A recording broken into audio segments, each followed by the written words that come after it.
इश्क वाला लव भाग 2. का कोणाच्या? तसं सायलीने आश्चर्यचकित होऊन प्रीतीकडे पाहिलं. तसं मानशीने सायलीचा इशारा ओळखून प्रश्न बदलला. सायली, तू सिंगल आहेस की मिंगल एवढंच सांग. तेवढ्यात निवेदिता बोलली. नाही हा, चिटिंग नाही. जो प्रश्न विचारलाय त्याच उत्तर द्यायचं हा. आम्ही पण आमचे सिक्रेट्स केले ना शेअर मग. प्रीती तू तोच प्रश्न विचार. तेवढ्यात सायलीने स्नेहाकडे पाहिलं. स्नेहाने आश्वस्त भावनेने मान डोकावली. तसं आशिषचं लक्ष सायलीकडेच होतं. सायली म्हणाली, बरं एका होतं माझं प्रेम एकावर जीवापाड, पण तो नाही कधीच समजू शकला. म्हणून ते नातं आणि ती व्यक्ती त्या भूतकाळात सोडून आले मी. तसं शुभम बोलला, बरोबर केलंस. आजकाल खऱ्या प्रेमाचा जमानाच नाही, ओनली टिप्पी. तसं सगळेच जरासे हसले. आता सायलीने बोटल फिरवली आणि आता बारी आशिषची होती. तसं सायली जरा गप्पच झाली. आता याला काय विचारू याचं विचारात ती पडली. इकडे आशिषलाही सायली काय विचारेल याचाच विचार पडला होता. तेव्हा सायलीनेच काही विचारण्याच्या आतच निवेदिताने विचारलं, तू सायलीशी का बोलत नाही रे? यावर आशिष जरा अनकम्फर्टेबल झाला. समोर पाहिलं तर सायली त्याच्याकडेच पाहत होती. यावर चटकन विशाल बोलला, तुझं ना निवे आपलं काहीतरीच असतं. आशिष सर्वांशी बोलतो. सायली जरा शांत स्वभावाची आणि नवीन आहे म्हणून बाकी काही नाही. त्यावर मानशी लगेच म्हणाली, निवे वकिलाला फारच काही असते बरं. आणि मुलींचा ग्रुप हसू लागला. सायलीनेही आशिषकडे पाहून एक छान स्माईल केली. तसं त्यानेही स्माईल केली. बॉटल फिरवण्याचा खेळ सुरूच होता. विशालचा डाव आल्यावर त्याने बॉटल फिरवली आणि यावेळी सायलीवर डाव आला होता. प्रीती म्हणाली, चला आला डाव. हिच्यावर बॉटल जास्त येत नाही बाई. विशाल बोलला, सायली समज तुला फ्रेंडशिपमध्ये कोणी प्रपोज केलं तर? सॉरी बरं का, असा प्रश्न विचारतोय, पण तुझी रिॲक्शन काय असेल याची उत्सुकता आहे. यावर सायली पुन्हा हसली आणि म्हणाली, काय यार तुमचा हा खेळ? यावर हिमांशू म्हणाला, नाही हा, सांग तू उत्तर दे. यावर सायली पवित्रा घेतल्याप्रमाणे बोलली, अजिबात नाही, मला नको रिलेशनशिप्स. अजिबात. फ्रेंडशिप ठेवायची तर ठेवावी, नाही तर गुड बाय. यावर सगळेच हसले, पण आशिष मात्र हसला नाही. तो शांतपणे सायलीकडेच पाहत होता. तेवढ्यात निवेदिता खेळ पुरे झाल्याने सांगते आणि गेम संपवतात. सगळे उद्या सुट्टी म्हणून उद्याचा प्लॅन करत असतात आणि मग आपापल्या घरी जायला निघतात. तेव्हा सायली, स्नेहा, मानसी चांगल्या बेस्ट फ्रेंड झालेल्या असतात. राहायलाही एकाच एरियामध्ये असतात. तेव्हा त्या तिघी एकत्रच निघतात. मानशी, एका मला आज बँकेत जरा काम आहे, तेव्हा मी जाते. तुम्ही जा घरी, ओके? स्नेहा आणि सायली, ओके बाय म्हणू. मानसी म्हणाली बाय. स्नेहा म्हणाली, सायली इतकी काय गप्प गप्प चालली ग तुम्ही? पण आहे की सोबत, इतका काय विचार करतीये? सायली म्हणाली, काय ग स्नेहो, काय तुमची गँग काहीही प्रश्न विचारतात? स्नेहा म्हणाली, हो, प्रत्येक प्रश्नाला हॅक झाल्यासारखी आधी माझ्याकडे बघायची. सायली म्हणाली, मग काय तर, इतकं पर्सनल कुठे शेअर करू, ते पण मुलांसमोर? मला तर हा खेळ खेळायचाच नव्हता. तुम्ही दोघींनी भरीच पाळलं बघ. स्नेहा म्हणाली, जाऊ दे ग, आपला फ्रेंड झोन खूप पक्का आहे, डोंट वरी यार. सायली म्हणाली, पण स्नेहो, आशिषला मी आवडत नाही ना. आय मीन तो मला इग्नोर का करतो? तुमच्या ग्रुपमध्ये नाही सूट होत का मी? स्नेहा म्हणाली, अगं ये वेडे, काहीही काय हा, तुझे पण फ्रेंड्स आहेत ते.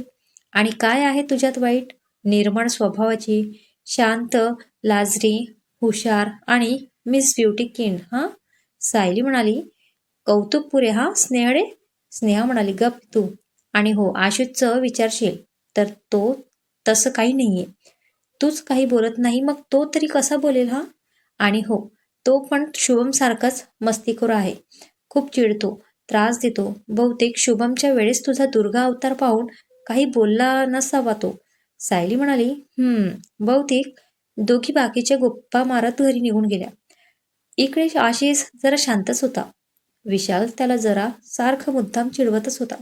पण आशिष शांतपणे बाईक चालवत होता. त्याने विशालला घराजवळ सोडलं. विशाल बाईकवरून उतरला आणि म्हणाला, आशिष, बोल ना राव, तू असा उदास नाही बघवत रे. तसा आशिष छान हसला आणि म्हणाला, विशाल, तुझ्यासारखा एवढा जिगरी मित्र भेटायला खूप नशीब लागतं रे. विशाल बोलला, अबे साल्यात ते सोड, उदास का आहेस ते सांग.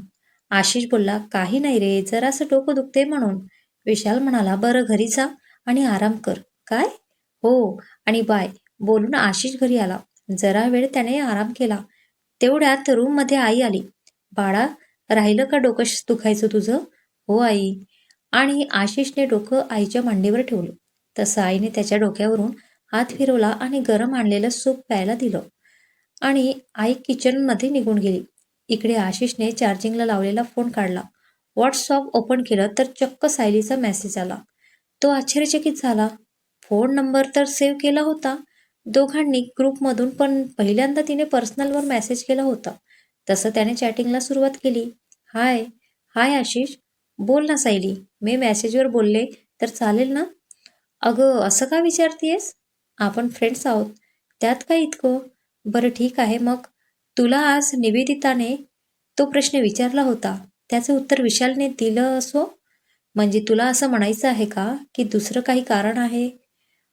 हो सॉरी, तसं वाटलं मला की माझं काही चुकलंय का? तुला राग येतोय का? अगं नाही ग, खरंच तसं काही नाहीये. विश्वास ठेव. ओके चल बाय, बोलते नंतर. हो चालेल, बाय. आशिषने फोन ठेवला, पण आता त्याच्या चेहऱ्यावर एक वेगळीच स्माईल होती. कसला हा अनामिक आनंद, हे त्यालाच माहीत नव्हतं. इथून आशिष आणि सायलीच्या संवादाची सुरुवात झाली होती. मैत्रीचा अलगद अंकुर फुटला होता. सायलीने स्वतःहून चॅटिंग केल्यामुळे आशिषही आता निर्धास्त झाला होता. दुसऱ्या दिवशी कॉलेजमध्ये आशिष विशालला काय झालेला चॅटिंग बद्दल सगळं सांगत असतो. विशाल म्हणाला, ए वेडा आहेस का तू? असं शांत राहिल्यावर तिला वाटणारच ना तुला तिचा राग येतोय म्हणून. आशिष म्हणाला, हो रे, आता नाही, छान आहे तिचा स्वभाव. मी पण आता बाकीच्यांसारखा तिच्यासोबत वागेन. विशाल म्हणाला, हो का? आशिष म्हणाला, काय हो का रे हा? तसं विशाल हसू लागला. तेवढ्यात वर्गात सायली, मानसी आणि स्नेहा आली. मानसी म्हणाली, गुड मॉर्निंग गाईज. आशिष म्हणाला, गुड मॉर्निंग. आशिषला सायलीशी बोलायचं होतं, पण त्याला काय बोलावं हेच सुचत नव्हतं. आशिष काही बोलत नाही हे पाहून विशाल मुद्दाम विषय काढतो. अगं स्नेहा, तो एक कोणता तरी प्रोग्राम आहे ना पुढच्या शनिवारी? स्नेहा म्हणाली, अरे हो, तो इंडक्शन्स प्रोग्राम आहे. ते प्रदर्शन आहे बहुतेक नवीन टेक्नॉलॉजी संदर्भात. मानशी म्हणाले, हा यार, करायचं का पार्टिसिपेट? सायली म्हणाली, अगं पण सर म्हणाले प्रत्येक क्लासमधून एक मुलगा आणि एक मुलगी पाहिजे, बाकीच्यांनी ॲटिट्यूड करायचं फक्त. विशाल म्हणाला, ओके, मग आपल्या ग्रुपमधून सायली तू आणि जरासा मुद्दाम विचार केल्यासारखं करत, हा आशिष तू. आशिष म्हणाला, मी मी विशाल म्हणाला, हो तूच. 11वी-12वी मध्ये छान बोलल्याचा की स्टेजवर, मग आता काय अवघड आहे? वही अपनी ग्रुप की वाहवाही होने दे जरा. आशिष म्हणाला, हो ते ठीक आहे, पण. सायली म्हणाली, मला जमेल का पण? स्नेहा म्हणाली, घ्या आता, टॉपर बघा काय विचारते. सायली म्हणाली, तसं काही नाही ग बाई, पण मला स्टेजवर बोलण्याचा इतका एक्सपिरियन्स नाहीये. मानसी म्हणाली, अगं एवढं काही नाही विशेष बोलायचं, 5 मिनिट फक्त इंट्रोडक्शन द्यायचं बस असतं बस. विशाल म्हणाला, हो एवढं विशेष काही नाहीये, तू आहेस हुशार, बाकी तुला देशपांडे सर सांगतीलच की. काय आशिष, चालतंय ना. आशिषने होकारार्थी मान डोकावली. तेवढ्यात तिथे निवेदिता, प्रीती आणि साकेत येतात. निवेदिता म्हणाली, हाय, काय चाललंय होतं? डिस्कशन्स? तेव्हा स्नेहा तिला झालेली चर्चा सांगते. निवेदिता म्हणाली, सायली, तुला अवघड वाटत असेल तर राहू दे, मी करते. सायली काही बोलण्या अगोदरच विशाल म्हणतो, नाही, नको नको, ठरलं आहे हेच फिक्स. निवेदिता म्हणाली, अरे पण आम्ही कुठे होतो? तुम्ही ठरवून पण मोकळे झाले. विशाल म्हणाला, नको, तू खूप बोलबच्चन आहेस. सायली हुशार आहे, ती करेल हँडल व्यवस्थित. यावर निवेदितेला जरासा राग येतो. तेव्हा प्रीती म्हणते, जाऊ दे निवे, अजून खूप प्रोग्राम्स असतात ना, तेव्हा घे भाग, ओके. मग वर्गात वर्गशिक्षक देशपांडे सर येतात आणि वर्गात प्रोग्रामबद्दल माहिती देत असतात. तेव्हा ते विचारतात, कोणी सहभागी होण्यास इच्छुक आहेत का? म्हणजे मला पाटील सरांना आजच नावे द्यायला. तेवढ्यात विशाल सरांना आशिष आणि सायलीची नावे सांगतो. तसे देशपांडे सर दोघांना जमेल का विचारतात. दोघेही होकार देतात. देशपांडे सर आशिषकडे तिरक्या डोळ्यांनी बघत म्हणतात, लवकर या म्हणजे झालं. नाही तर कार्यक्रम संपल्यावर मला विचारायला येऊ नका. पाहुणे अजून कसे नाही आले ते. तसा सगळा वर्ग आशिषवर हसतो. सहज आशिष सायलीकडे पाहतो. तीही छान हसत असते. तोही तिच्याकडे पाहून स्माईल करतो. लेक्चर संपतात. सगळी गँग गप्पा मारत असते. तेव्हा विषयला सरळ हात घालत आशिष म्हणतो, सायली ऐक ना. सायली म्हणाली, बोल ना. आशिष म्हणाला, तू मला एंट्रोची स्पीच लिहून दे ना. सायली हसते आणि म्हणते, बरं बरं, आज घरी गेल्यावर लिहून पाठवते व्हॉट्सअपवर. चालेल ना? आशिष म्हणाला, थँक्स ग. सायली म्हणाली, इट्स ओके रे, फक्त स्टेजवर काही गडबड करू नको राव. सगळे हसतील. विशाल म्हणाला, विषय आहे का सायली? आशिष भाऊला हसन का कोणी?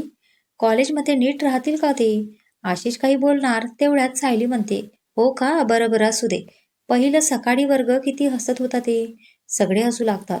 तेवढ्यात निवेदिता म्हणते, सॉरी गाईस, माझं जरासं काम आहे, सो जाते घरी. सर्वांचा निरोप घेऊन ती जाते.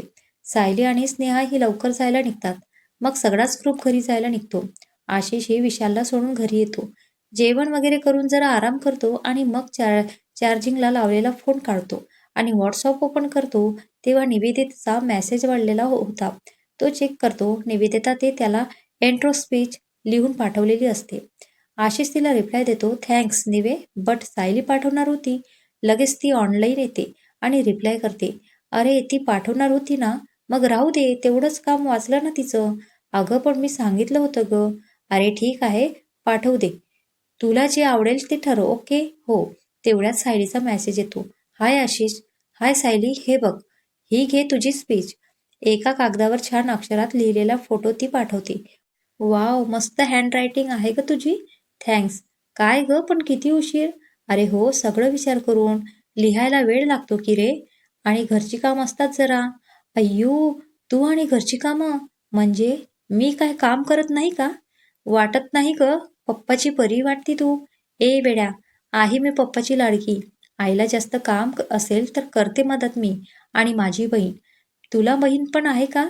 अये माकड्या, जेवढा शांत दिसतोयस तू तसा अजिबात नाहीये. हो का, कळेल तुला हळूहळू. तुला पण बहीण आहे ना?